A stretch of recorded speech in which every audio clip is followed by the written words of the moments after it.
Hello, I'm your host, Donna Loring of Wabanaki Today. Welcome to part 2 of the Penobscot Nation River case with our guest, Chief Kirk Francis of the Penobscot Nation.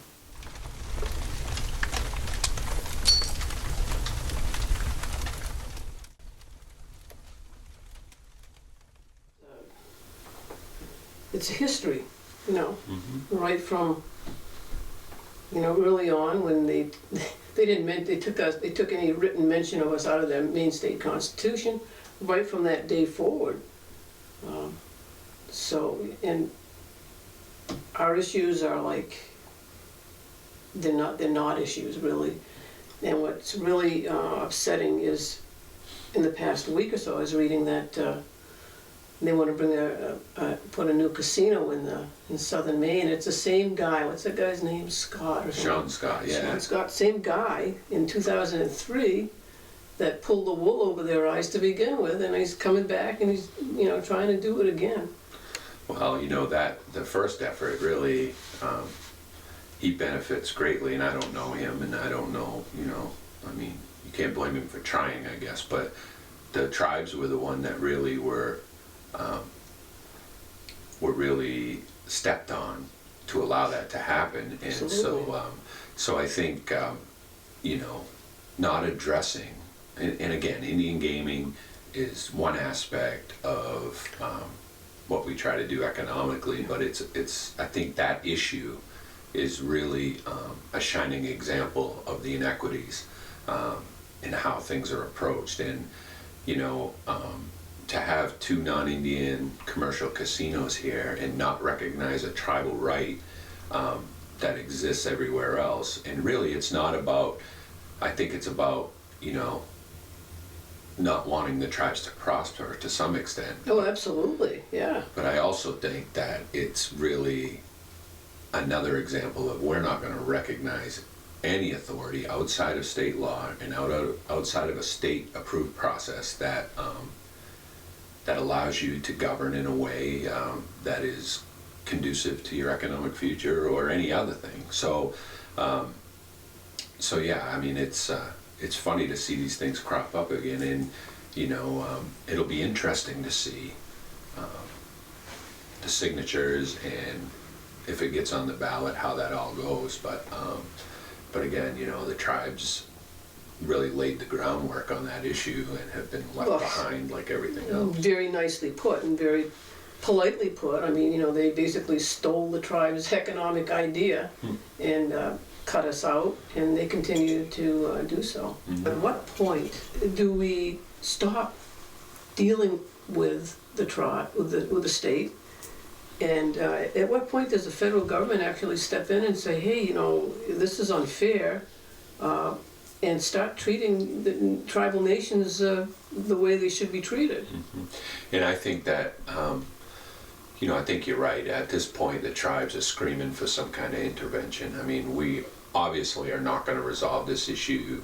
What we often hear is, the state and the tribes got to sit down, they got to talk about this, they got to, the tribes are at a huge disadvantage in that conversation because we, in the state's eyes, are bringing no authority to the table. They have, the courts and the legislature and some favorable court decisions, unfortunately, and so we always find ourselves at a disadvantage in that conversation. And what's been proven over and over and over again, whether it was the tribal state work group process, whether it was the at-loggerheads report, anything that's been done to chronicle the great papers and reports and theses and things that some of our scholars have written as well,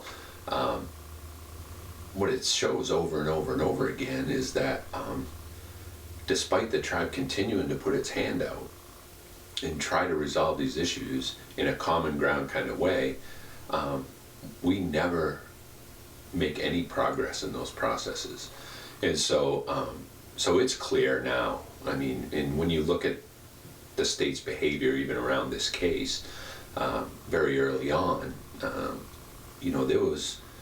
there's a whole consultation process that has to take place before the United States sues a state, and they couldn't get to sentence 2 on discussing tribal authority. In terms of the federal government intervention, we feel like for the first time that we at least got their toe in the water a little bit on this case. They've sued on their own behalf, they're suing on our behalf, and they've also, as you know, on the water quality issue, have implemented or demanded standards conducive to a sustenance-based right. So these are all kind of historic things. Does it go far enough? Probably not. We have to, we need people to stop worrying in Congress about territorial problems in terms of who's going to get upset if they get involved in these issues. And we need the United States Congress as a whole to focus on its responsibility to Indian people. And that's been our challenge. That's what we're trying to do. But at the end of the day, it's clear here, and this is what we're pushing for, is we need intervention, and we need somebody mediating, enforcing this conversation, and keeping it in a manner that is conducive to two sovereigns trying to work out an issue. So hopefully, in short order, in our lifetime would be nice, but I think that, like anything, it's going to be a bit of a process, but we're hopeful that we've created some great relationships at the federal level.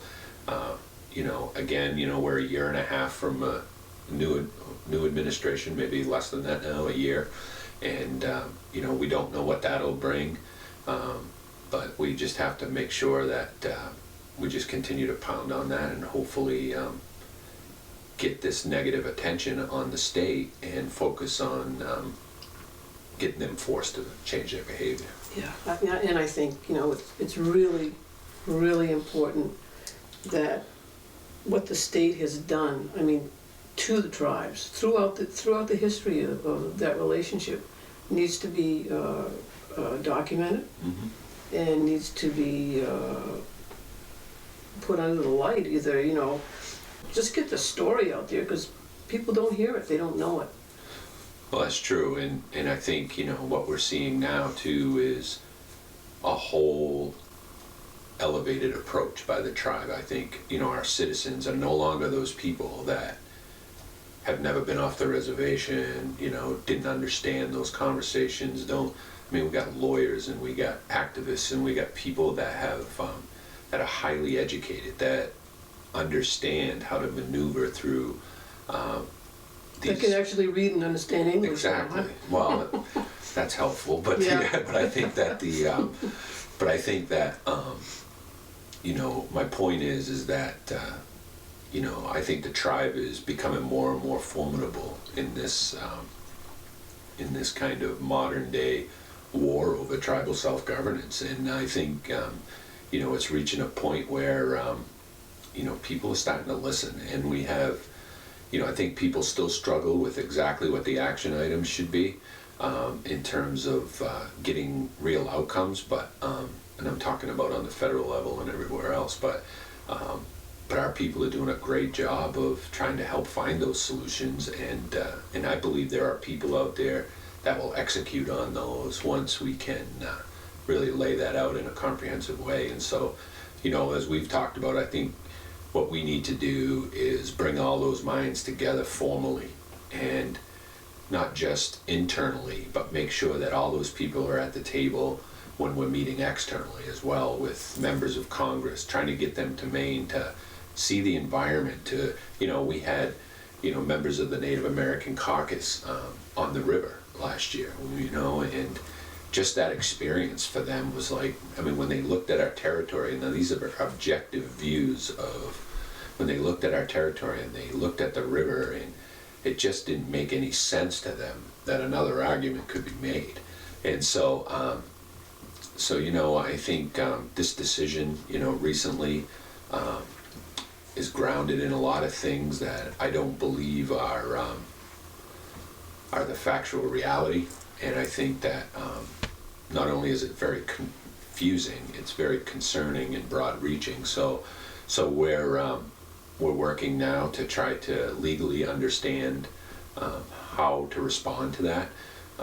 The United States, as of yesterday, has filed a motion for reconsideration for some of that clarity, because the judge or the court in the case basically, in a lot of places, quotes the canons of construction and quotes federal Indian law, quotes our historical and ancient ties to the river, and says it's a bank-to-bank sustenance fishery. To get there, he makes all those arguments. Then he goes further to say, which should have been the only thing answered, because that's all this case was about. Right, so he reached out and he, yeah. He should have just said, because that was the only controversy. To be in court, there is thresholds that have to be met, and one of them is there has to be a live controversy. There was not a reservation boundary live controversy. The filing we filed was to answer the question, where does our sustenance fishery exist? And hunting, trapping, taking of wildlife is statutorily defined with that.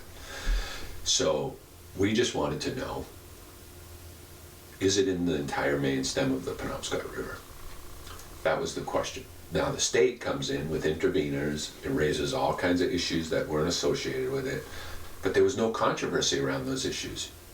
And by the way, I find it odd that despite the fact that Maine citizens were in an uproar, apparently, according to the state, that regulators were concerned that half of the interveners, over half, 3/4 of them, weren't even in the geographical location of the main stem, and they were downstream.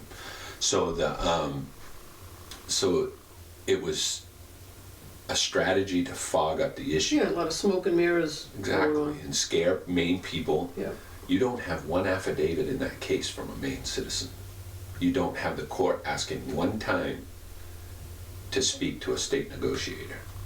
You don't have the input from the people, and despite that, the tribe presents a ton of evidence from tribal negotiators, from legislative notes, from expert witnesses, which the state declined to even get one, and then tried to bring one in later. And so we submit tons of evidence, and we also go to Congress and say, we need you to file a brief in this case because we think that a lot of this case is going to be based on trying to understand what Congress meant. And the congressional brief is very, very clear that this is not the way Congress deals with Indian tribes, and this is never what Congress intends. And so we felt like we presented a ton of that evidence. And then, so the court reaches out and says, you have this sustenance. And this is why tribes all across America should be watching this case, is because what the judge basically says is, you have a bank-to-bank sustenance fishery due to all your Aboriginal connection to the river. However, you don't have any authority over it. And so basically what he says is, those rights don't have to exist in your territory. We can say that those are under state territory and state control. And despite the fact that the Maine Indian Land Claims Settlement and other pieces of statute say that the sustenance fishery is within the reservation and under the exclusive authority of the tribe. This guy's like making things up as he goes along, it seems Well, like. I think what the court's trying to do here is make everybody happy. And what it does, it says, okay, we're going to recognize the sustenance fishery, but we're also going to recognize the concerns of the state about tribal authority. And you really can't have it both ways.